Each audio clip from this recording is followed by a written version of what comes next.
Concerns over possible deflation in South Korea are intensifying as the consumer price index fell into negative territory last month.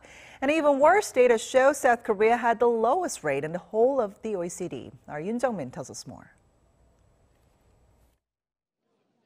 Last month, South Korea's consumer price inflation remained the lowest among OECD members and even to-be members, mainly because of lower demand from the private sector. Data released by the OECD on Wednesday showed South Korea's consumer price index was minus 0.4% in September. That's far below the OECD average of 1.9%.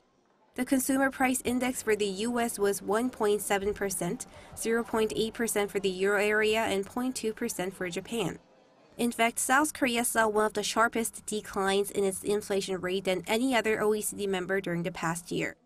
Last September, the consumer price index for South Korea was just above 2%, lower than the OECD average but higher than the euro area. However, South Korea's index turned negative this year while other G20 countries, including the US and Japan, all remained above zero. Experts say concerns are growing on the back of sluggish private investment and consumption as well as lower agricultural product prices. The Korea Development Institute said the falling consumer price index was not just attributable to the supply side, but to the demand side as well. The institute has criticized the Bank of Korea for its monetary policy, calling for a more aggressive rate policy considering the rising concerns over deflation.